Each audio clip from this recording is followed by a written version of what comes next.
My name is Emma Harver, and I'm the Director of Outreach for the GQNC Consortium for Middle East Studies, and we welcome you to today's Kitab talk featuring the Arabic Collections online project. We're thrilled to continue our Kitab talk series this year online and collaborating with the UNC University Libraries on this project. The Kitab Talk series has expanded during the pandemic to feature a broad range of library resources and digital projects of interest to people in Middle Eastern studies. And so we're thrilled to be able to connect staff, students, faculty, librarians, researchers with a variety of projects. Thank you again for joining us. We really hope that you attend not only this event, but the others in our Kitab Talk series this year, and we'll be sure to share those in the chat with you. And I'm here today with my colleague, Rustin Zarkar, who is the UNC Librarian for Middle East and Islamic Studies. And Rustin, I will turn it over to you for today's program. Thank you so much, Emma, for that very detailed introduction. So welcome everyone to this first Kitab Talk of the spring semester, I guess it's fall semester actually. And it is my pleasure to introduce the Arabic Collections online project, and our two speakers today are both affiliated with the project as current project leads and are in charge with the future of the project. So I would like to introduce David Millman, who's the Assistant Dean for Digital Library Technology Services at NYU Libraries, and Guy Barak, who is the Librarian for Middle Eastern and Islamic Studies, and also at NYU Libraries. So for those of you who are interested in the format today, so Guy and David will present and give an introduction to the Arabic Collections online project for about 40 minutes, and then we will open it up to questions and answers at the end of the hour. And as Emma said, this is a continuing series of Kitab Talks. So hopefully at the end, we will also have time to share some of our next events that are going to be happening this semester as well. And we would appreciate and welcome you to join us for those events.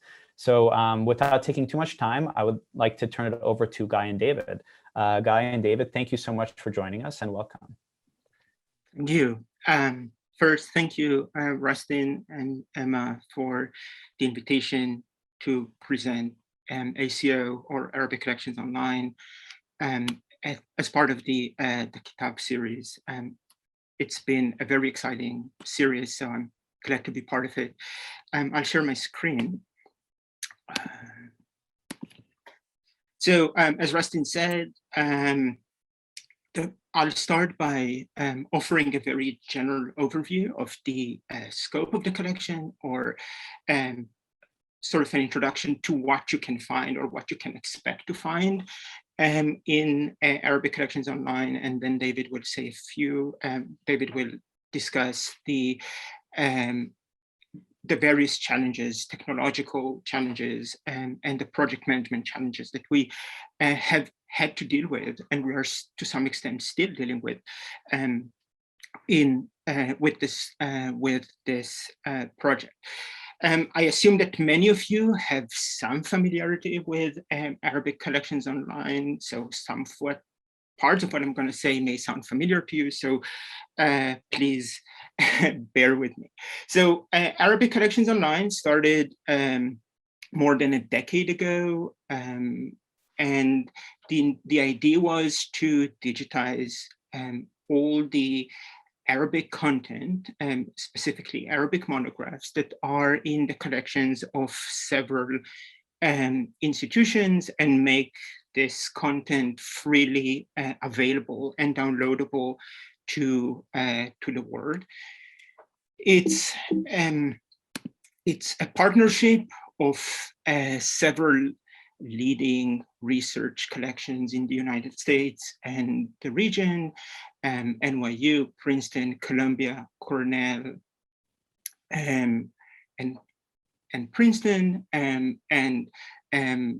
the American University, AUB, the National Archives at the Emirates, and the Qatar National Library, who joined quite recently.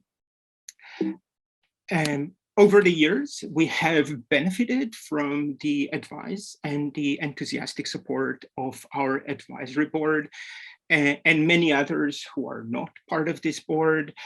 Since we are at UNC, we should acknowledge the support of Charles Kurtzman of the University of North Carolina, who was one of the most enthusiastic advocates of this project. In terms of scope, at this point, the project contains slightly more than 17,000 volumes, and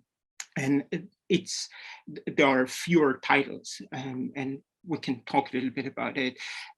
Many of these are multi-parts, and we cover a very wide range of topics. In general, in this project, the decision was not to prioritize topics. So we just digitized everything that falls or meets the criteria we set when we started planning the project.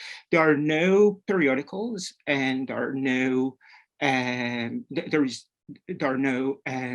ephemeral materials, though there are some things that may be considered ephemeral-like, and I'll say a few words about it in a few minutes. And there are no manuscripts and documents. And we had at some point, we were thinking about expanding the collection to add periodicals, but at this point, it's primarily, the focus is primarily on monographs and multiparts. And in terms of geographical coverage, so we digitized Arabic content from most of the Arabic-speaking countries, in addition to Arabic publications from the Ottoman Empire and Turkey. We have a large collection of Arabic publications from Iran, and we have quite a few publications from the diasporas, including we have a few American Arabic publications. We don't have a very good coverage of Palestine. We have materials. We have publications by Palestinian authors publishing elsewhere, but we don't have materials from Palestine itself, in part because of legal complexities, and we didn't have time to figure out the complexities of copyright law in Palestine, in Palestine, Israel, but we hope to figure it out at some point. And in terms of chronological, in terms of the chronological coverage, so when the project was first conceived, we conducted a copyright research, and we decided on the copyright date based on our interpretation of the copyright laws of the different countries. For most countries, the copyright date or the open the public domain date it's somewhere between the late 50s to the early 60s, but there are countries where the copyright date goes as late as the early 70s and the 90s, as with the case of Iraq and Iran. I should say that this is the copyright date of 10 years ago. So in theory, the copyright date has moved. So there is at least a decade of additional content that in theory can be part of this project. For those of you who are familiar with the American copyright law, you can see that we are more daring, and we go well beyond the 1923, that is the commonly used copyright law in other digitization projects like HathiTrust. So I think that this is really one of the main strengths of this project, that we have much more content. It's really difficult to come up with a list or a gallery of treasures, in part because the project is so expansive, and different people may find different things interesting, and I don't think that I know everything we have there, and I'm constantly being surprised by things that people find in ACO. Rustin just posted yesterday a few things on Instagram, and I didn't really know where they were from, and I was surprised to find out that they were actually from ACO. So that was a pleasant surprise. But because we didn't prioritize by subject matter or topic, so we have a pretty wide range of publications covering well-known and canonical works, and much more obscure and less known publications. So these are two examples of things that we may consider classics: the first edition of Khan al-Khalili by Naguib Mahfouz, and the famous treatise that Georgi Zaidan published in 1911 on the Ottoman Revolution. There are many other works like these, but the more, or what I find most exciting about Arabic collections online is the coverage of things that are quite rare and not easily available. We focused on printed books, but we have quite a few lithographs, like this lithograph from late 19th century Morocco, a biographical dictionary by Mohammed ibn Jafar al-Qahtani, biographical dictionary of the scholars of Fez, quite rare and very interesting. Or this early translation of Pierre-Joseph Macquar's manual for the silk industry. This is probably the earliest book we have in our collection. It's an 1823 Barak publication, and we have a quite large collection of Barak publications in Arabic collections online. As I said, we don't have ephemera, but we have ephemera-like publications like this manual that was published in late 19th century Egypt, a manual for for pilgrims. It's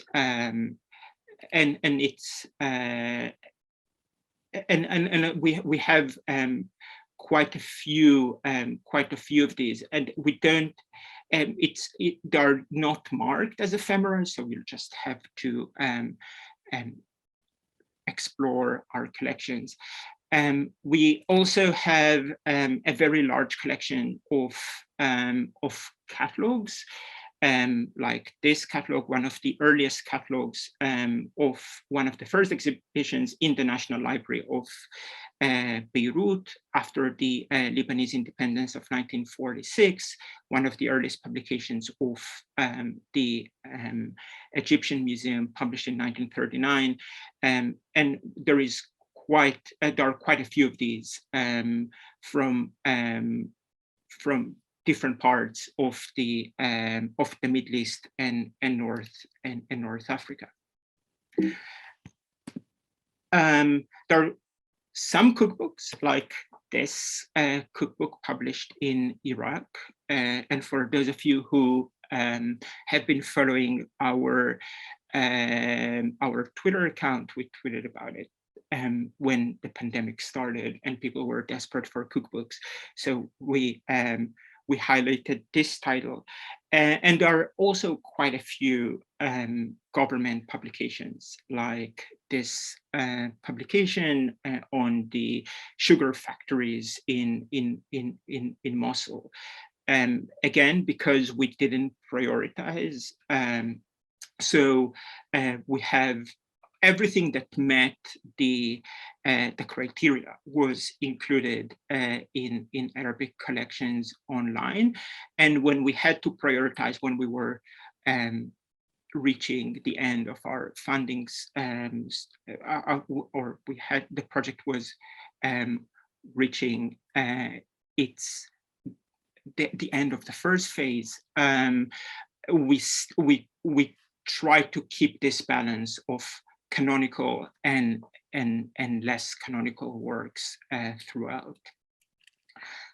One of the decisions we made when we started the project was to digitize the books cover to cover, and this makes ACO a very rich collection for anyone interested in the history of graphic design and typography of the Arabic-speaking world, or the Arabic-speaking publishing scene, because of the date. So it corresponds with the heydays of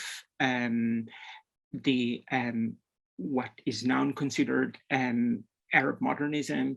So there are real treasures there. And unfortunately, in the metadata, we didn't capture information about these aspects of the publication. So you don't really know if the cover is included or not. So you will have to just go through the collection and see if you can find any, but there are quite a few of these. These are just the covers that I've come across over the years,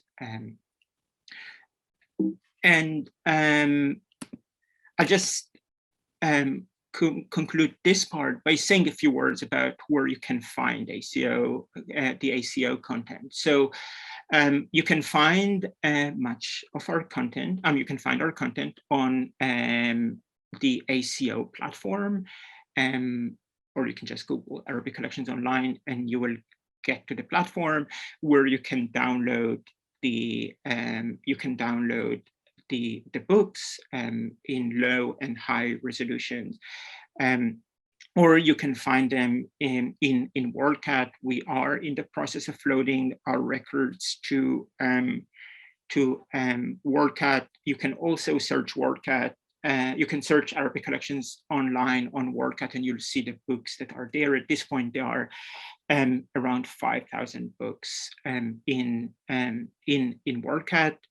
And there is also the you can encourage your libraries to load the records to their catalog, and David will say a few words about it in his part of the presentation. I think this is it.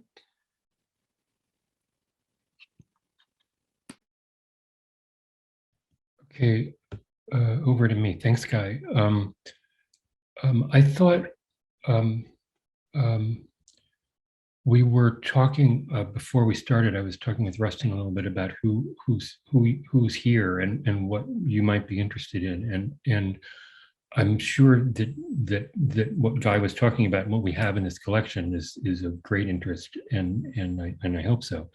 I thought I might talk a little bit about how we put the project together and what the relationships were like, and some of them were with partners who were other universities or other institutions, and some of them were with our own internal departments, and is similar to the way we've done other projects. But for those of you who are thinking of doing something like this, or doing medium-sized digital projects yourselves, this might be helpful, and we can certainly answer questions about any of the details.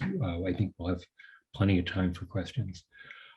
So let me just talk about the partners and to categorize them in the way we did based on the workflows we had with them. So so the first set, Columbia, Cornell, NYU, and Princeton are US research universities who had different kinds of digitization operations of their own.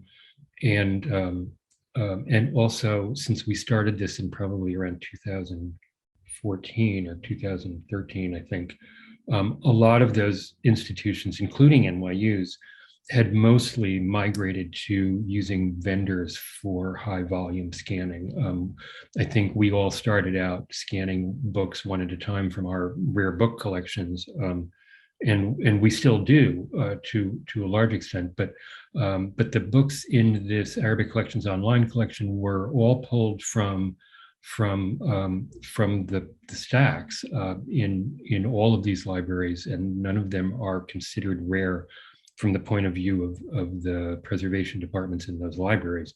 So we felt for most of them we could use vendors for this, and we did.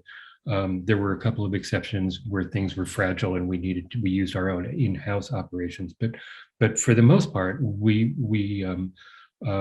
funded these universities, these other three, to pay for the scanning of their material. And we created a contract with each of all of the partners in all 8 or 9 of them. But for the first three, the contract paid them a little bit to their libraries to pay for the time of people to pull the books off the shelves and to pack them and send them to the vendor, and paid for the vendor to do the scanning. And I don't know if you know these vendors, Hudson Microimaging and Backstage Library Works. They're pretty common for a high quality research university type of scanning, and we had used both before and had really good experience with them both.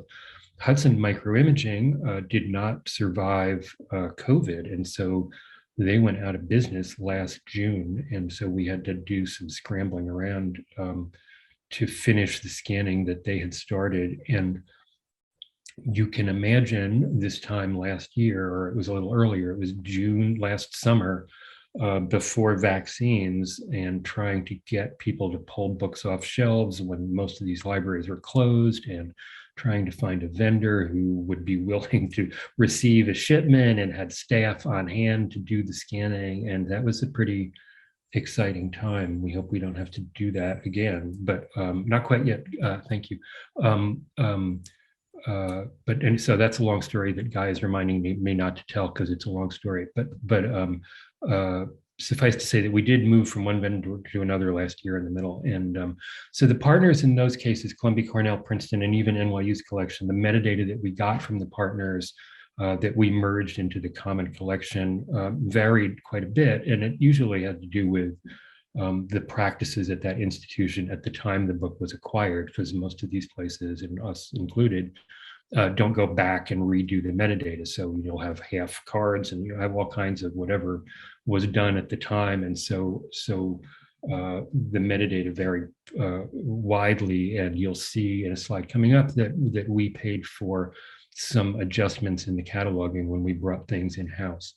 The other universities, American University of Beirut, American University in Cairo, NYU Abu Dhabi, and the archives, National Archives of the Emirates, with those institutions, we established a photography operation at their location.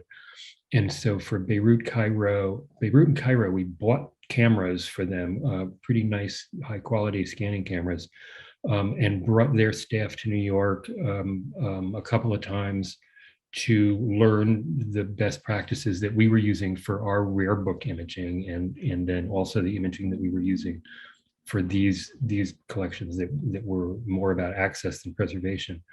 So those operations didn't use a vendor for their scanning; they did it themselves. NYU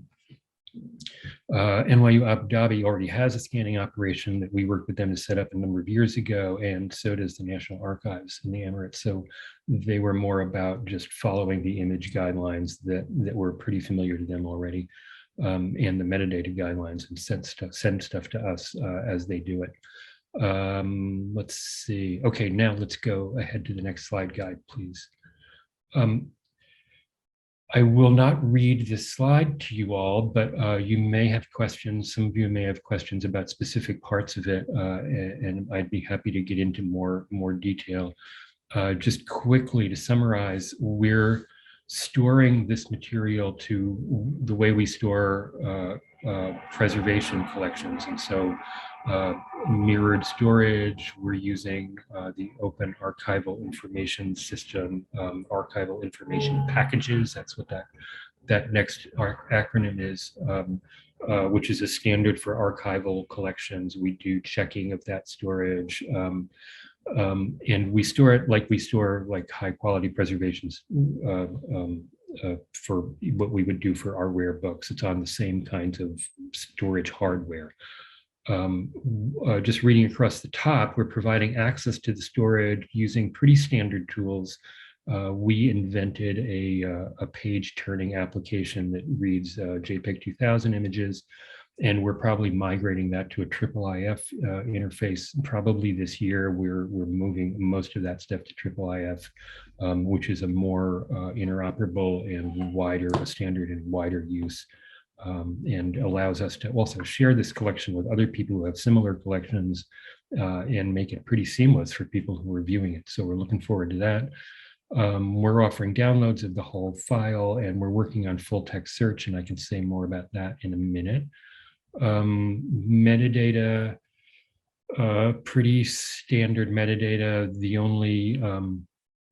The only difficulty was with some of the partners, they were not able to produce this kind of metadata. They either didn't know how to create mods records from their MARC, or their only metadata was in Arabic and there was no transliteration or English equivalent. And we had to add that when we brought it in, because we need at least some kind of consistency when people are searching across the metadata. The metadata, access to the metadata is wide open. As Guy mentioned, OCLC has it, and you'll see here is a link to the GitHub repository where all of the metadata from this collection is. We recommend, if you download and use this metadata, you might want to use an attribution. What are we using lately? Open Data Commons Attribution License, ODC BY, is how we're attributing this metadata, just in case OCLC has made some modifications, and we would give them credit for doing that. But otherwise, it's publicly available, and please feel free to download it and incorporate it into your catalogs, and you can link across to our collection. OCR for optical character recognition. So this is the full text search across the contents of the collection. And those of you who are familiar with the problem of creating full text search for collections in Arabic languages know that this is an area of active research. There are a couple of projects that are doing open source work. There's an important project that's led by Aga Khan University and the University of Maryland at College Park. They have a Mellon grant to do some open source work on OCR. Most of these systems, there's also a couple of commercial efforts that are going on, and the one that we're using for ours is from the National Library of Qatar, and they've been really wonderful partners, and their quality is really quite good. But I believe the reason it is, and they have a secret sauce, so I can't tell you exactly what their steps are, but it's a combination of some manual labor and also machine learning, which is how almost all of the other ones are working now. It's a really active artificial intelligence problem, is to do OCR for Arabic. And when we started doing this project, there was no such thing at all. And as we've been working, there have been 2 or 3 projects, and then a handful, and now there's probably 5 or 10, including the commercial ones, that are starting to see some pretty good success. And so, say what you like about artificial intelligence, it's been really helpful for us in this project. And so we haven't incorporated the full text into the search yet, because we only have a small portion of the collection finished, and we're prioritizing with the National Library Qatar, the subject areas that we want to complete so that we can offer an interface that at least we can be comprehensive in certain subjects. Probably the most, I think we're doing the most popular ones first. So let's move on. And that one, thank you. Just to talk about, for those of you interested in the project management of it, this is how we did it in terms of who paid for making it happen, which was pretty important. The initial funding came from the NYU Abu Dhabi Research Institute, which is part of, I'm sure you know, NYU has a substantial campus in Abu Dhabi, and we have now for a number of years. And our early funding for this project came from the provost, our NYU provost in Abu Dhabi a number of years ago. And as you saw in our advisory board, the librarian at the Abu Dhabi NYU library was and still is an advocate for this project and really helped pull the pieces together. We've been funded over the years by other institutions. The Arcadia Fund did some substantial help, and the Carnegie Corporation of New York over the last, I want to say, 3 or 4 years of funding to support this project. And you can see here's what they paid for primarily. So we had digitization, either buying people cameras or sending things out to vendors. And so that was a significant cost. The partners labor to pull and package volumes. That was not a significant cost, but it wasn't nothing. We, for each partner, say you were the Princeton University Library, we presented them with a contract that's similar to the Google book scanning project, and NYU many years ago was part of a similar project that Microsoft launched briefly, and I don't think that exists anymore. But it's a similar kind of contract that says, you know, we will pay you 50 cents a book or some quantity per book to pull them off the shelves and send them to our vendor for scanning. And that's very similar to what Google did, and we did something like that with the partners for whom we did not buy a camera. They had a different arrangement that included getting a camera. Another thing we paid for is staffing, of course, and we had a full-time project manager, we had a full-time quality control person to supplement our existing quality control. We have an existing photography staff that includes quality control, and we needed another whole person full-time just to keep up with the production line, because we had, as you can imagine, we had images coming from 5-6 partners at the same time, and juggling all that and figuring out whether the images were of the right quality. And, there was certain percentage stuff we had to send back because there was a problem with the camera or a problem with the alignment, and not often, but we needed to check, and so we did. And we paid for cataloging. As I mentioned, we had to do significant additional cataloging for titles that came only with Arabic metadata, and we added English. Also there were a number of adjustments in cataloging, just because all of the partners came from slightly different situations, and so to try to get a consistent search, involved labor on our part, and a lot of that's still going on. We also used some of these funds to pay for disk storage hardware at a price that is more like a 2014 price. That's probably the last time we asked for storage, and we asked for a fair bit of it, probably a couple $100,000 at that time at the beginning. And we did about the same thing we do with all of our preservation storage hardware acquisition, which is to try to get enough upfront so that we can get ahead of the curve as all of our collections are growing, and figure out how to fund the next hardware purchases to stay ahead of that trend, whatever the trend is. And it's changed over time, but it's usually, we're seeing a half price for the same amount of storage every 3 or 4 years. So we can usually stay ahead of the price of storage. And so we needed this initial influx to get the project off the ground. So let me just wrap up with a couple of ideas that we're thinking about for the future.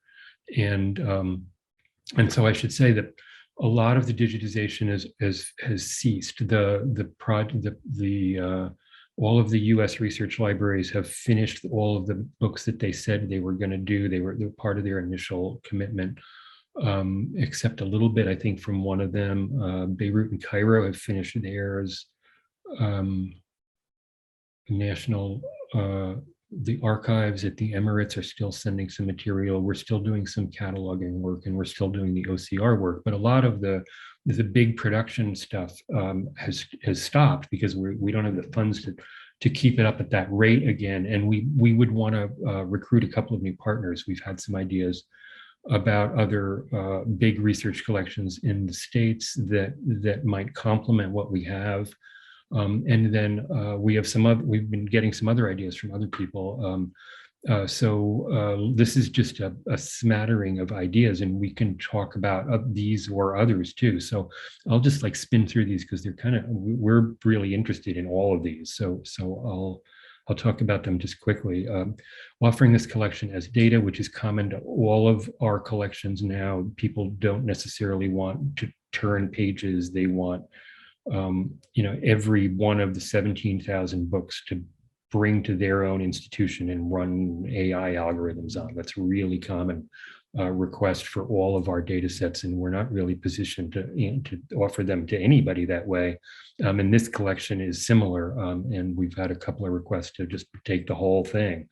And since it's open source or it's open access, we're happy to give the whole thing to anybody, as long as we can figure out how to move it. It's fairly large, and so it's a tricky business to move the whole data set around. So we're trying to think of other ways that we can offer intensive data access, similar to what the Hathi Trust Research Institute does. People also similar related is to use the OCR that we're providing as training for new OCR algorithms, and that may or may not be appropriate just because the OCR we have isn't really what they call ground truth. It itself is a derived OCR that was created from some machine learning stuff. Different sources of new content. As Guy mentioned, this is all published monographs, but we could look into other things. For books, we have identified a couple of other research libraries in the States, and a couple others in the region that have books that would be really good complement. We have a pretty good collection of what was published during all of the years that this material was out of copyright, but there's still some we could do more. And then, other content, that's not books. We're open to a project around something that would be consistent and would attract funding in a way that makes sense. Different kinds of distribution. So Wikimedia, we've spoken to. Hathi, we've spoken to. Digital Library of the Middle East, we've spoken to, and I guess you've seen them previously in another talk that you had here. So there's other ways of getting the material out, and we certainly don't feel proprietary about our distribution system. We're just trying to get it out to as many places as possible, and we're open to other kinds of partnerships, especially if they're able to figure out how to pay for the kind of work that needs to happen. So let me stop there and see if there's questions at this point, and then how do we want to take questions? Do you people want to raise their hands or say, maybe let's do it in the chat. If you have a question, put it in the chat, and we'll start with that. And if there aren't any, then we may open it up another way. But meanwhile, thank you for the time. It's great to be here. Thank you, David and Guy. So yes, we have about 20 minutes. So as David mentioned, if you do have any questions, feel free to type it in the chat. But yes, if we're not getting enough chats, we can also try. I guess we have a small enough group, but let's try chats first, and then if we do have some enthusiastic people that would like to articulate verbally, we can also do that as well. So we do have a question from Evan. So I can read that to you both, if that's all right. So Evan Croft says, thank you, Guy and David. Have you had anyone, authors publishers, etc., come forward with rights concerns or even takedown requests in the course of the project? If so, how have you addressed these concerns? And are copyright concerns an issue for integration with HathiTrust? Do you want me to take it? Sure. Okay. I'll start if there's, and you may have more. I believe no one has come forward with a takedown notice. And if you look at the site, we're pretty prominent about if you have, if you feel that this is inappropriately, offered and is under copyright, or if you own this, then, here's the forum for a takedown request. And so we made that available from the beginning. And to my knowledge, we have never had any takedown requests so far. We get a lot of requests for people that want us to put stuff up that would be probably taken down pretty fast, but we don't really entertain them that often. The HathiTrust question is really interesting also. And those of you who have worked with Hathi know that the kind of volume that they deal with, they've had to spend a lot of time on guidelines and workflows so that they can move the amount of material through their process effectively. And so they have pretty clear guidelines around copyright, and their guidelines are around US copyright. So it's around 1923. And so the conversations we've had with them include the part of that we would need to talk with them about the copyright research that we did. I mean, if there's any research to this project, and scanning books in this day and age isn't really a research project, but to the extent there is any research, it was legal research that went into determining that these materials were openly available. And so we've followed that research. And in the conversations we've had with Hathi so far, we'll need to work through that with them. I mean, they need to bring in the people who do the normal processing of materials would not be able to accept this as it is because of the copyright restrictions. But I mean, we're in the middle of escalating that with them too, because they need to understand why we did what we did, and that's not part of their normal process. The kind of people who deposit to Hathi are able to conform to their requirements right off the bat, and this would certainly doesn't, and they're aware of that.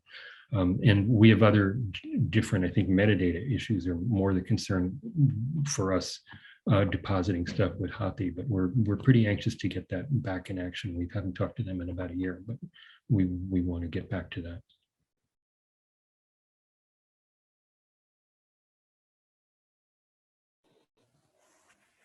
Great. So Evan has a follow-up. Thank you so much. One hopes that HT could find those rights determinations, the legal research your project has conducted, compelling for other materials already in HT.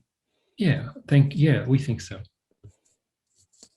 And we have shared the rights document with other institutions who were doing or were thinking about similar or other digitization projects. So I still hope that it will become sort of the standard for copyright dates for Middle Eastern materials. So to go well beyond the 1923 copyright date.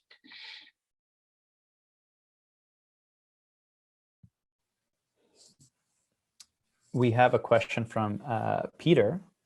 Peter says, thank you both and kudos on completing this fantastic project. Some research libraries may want to import ACO records to their own public access catalogs. Is the up-to-date set of ACO catalog records available on GitHub?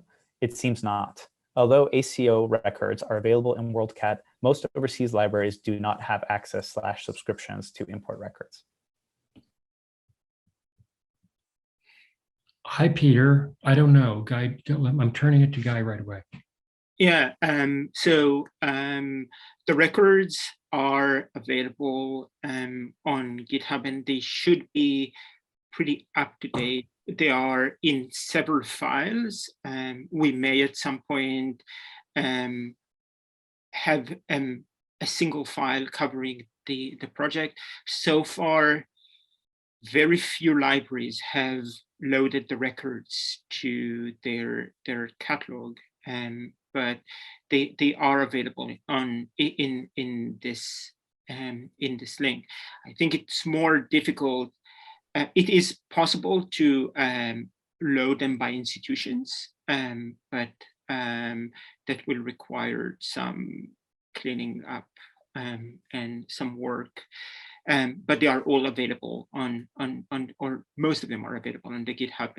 Maybe we don't have the records for the newest or the things that we are just about to receive or we just received, but most records should be on the GitHub link.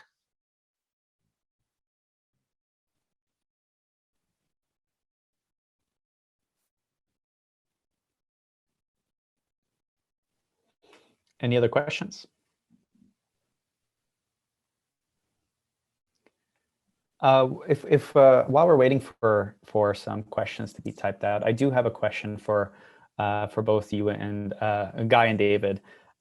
This is more of a user-centric question, and I think it just comes from some of my experiences as a researcher, as well as a liaison librarian here. But obviously, during the COVID pandemic, you had a lot of graduate students and undergrads who were very interested in electronic resources, and I just want to get a sense of your experiences working with graduate students, with undergrads, with faculty who are exploring ACO, and how you were able to kind of direct students and faculty to the collections, and what has been if there's been any feedback from students, and what are some of the objectives and I guess like plans for circulating this this project towards students and faculty? Is it more of like a field of dreams, if we build it, they will come sort of phenomenon? Or is it more of a, how I just want to know, like, how is this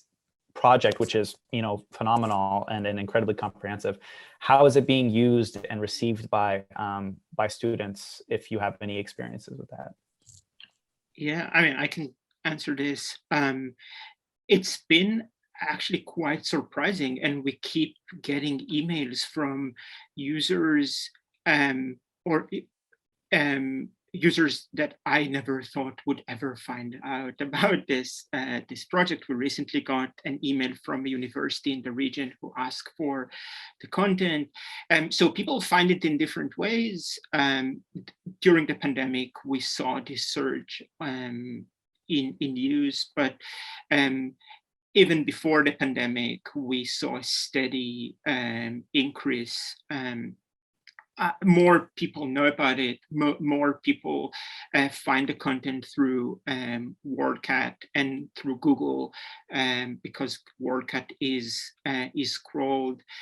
So I cannot really say, because I think that different people find the content very in different ways. We try when I get requests and the book is available on ACO, I always send a link, and I think that many of my colleagues are doing the same. So and we hope that once the records are loaded to the catalogs of different institutions and different libraries, we will see. We will see a much more organic use of the collection. Thank you. Any other questions? We have roughly 10 minutes left.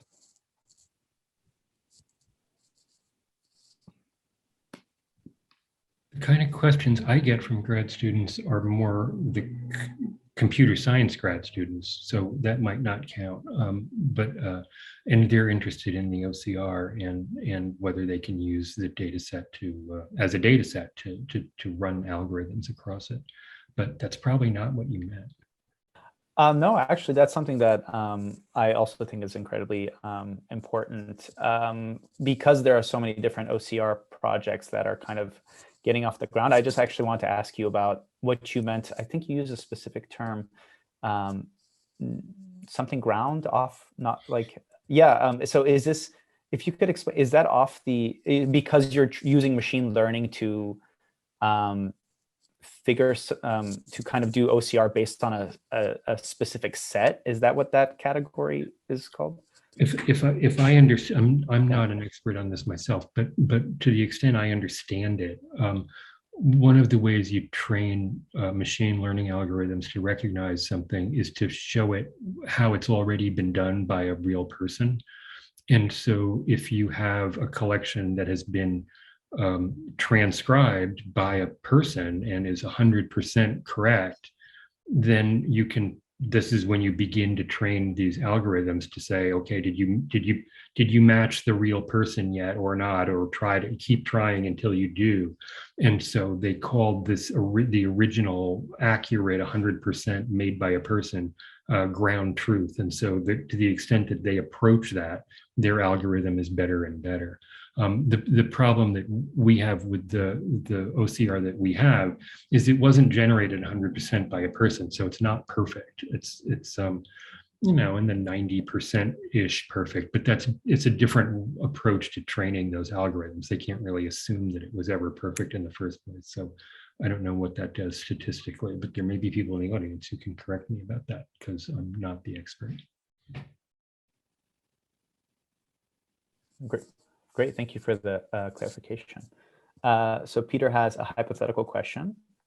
A person has a rather rare book and is willing to donate it to the project. Will you consider such donation? So we had several cases like this, and in theory, yes, as long as it falls within the date range. So yes, it's in some case we have received several requests from people to include recently published books by that they wrote or someone in their family wrote, and we usually decline the offer simply because we wanted to keep the range, the scope of the project. But we are open to this idea. We don't really know how we are going to do it, but I think that it's we know that as ACO is becoming more visible as a hub for Arabic monographs, we will get more and more requests like this. And we have received several, we also received quite a few institutional requests from libraries in the region who wanted to partner with us. Thank you. Motaz has a question, and the question is, it is very wonderful and promising project. I am fluent and literate in Arabic, but I wonder if there is a plan to expand into translation or brief commentary. If it exists, how can it be accessible? Thank you. Go ahead. So at this point, it's mostly about making the books and the content accessible in Arabic. And we assume that whoever uses the collection has some knowledge of Arabic. We did some translation of the metadata from we translated some of the subject headings to into Arabic, and we used more subject headings that may be more intuitive to non-academic users in the region. But at this point, I don't think we will go into that layer of metadata, of commentaries and translation. We did a year or so ago, it was like probably also May or June of last year, there was a series of grant opportunities sponsored by the U.S. National Science Foundation, and we had proposed that we would do a translation project with funds from them, and we were not successful in that proposal. But they were these emergency COVID awards, and most of them went to people doing medical research, and NYU was pretty successful in that area, but we thought that ours would also be of interest. But it was, anyway, we entertain it every once in a while. It's a matter of there's a lot of material, and to do translation on any scale would be pretty expensive. But so we're looking, we're still looking for ways of doing that. Just regarding commentary quickly, we've had some experience in our technology group working with an organization in California called Hypothesis that does annotation and commentary of almost any kind of website. And we've worked with them in the past on other kinds of content. We haven't talked with them about what they can do with the kind of page interface that we have with ACO, or what the policy would be around who would be able to offer commentary and who would do the editorial work around that. But that's a great idea, and we have some of the pieces together to be able to pursue something like that, but sounds like we don't quite have enough of the pieces ready to go to be able to start a project like that. But it would be a great project, totally. Wonderful. We have 2 minutes left, so I think we do. If there is one final quick question, please feel free to ask. If not, then we can wrap up. But I guess I do have my own question, if anybody's typing at the moment. But in terms of any advice or sort of experiences that you like to share with other librarians who are thinking about doing digitization projects, or things that you had learned along the way in terms of organizing and working in these sort of international collaborations, working with digitization services in-house or outside, for organizations that maybe are interested in digitization projects in different languages. Like, what do you have any advice for let's say librarians that are hoping to do something similar?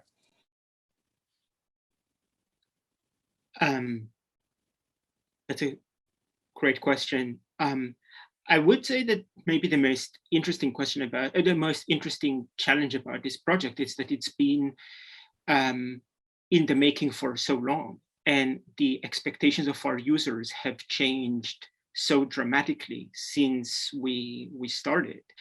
And the project started, and it took us, there are several incarnations of this project, and we had to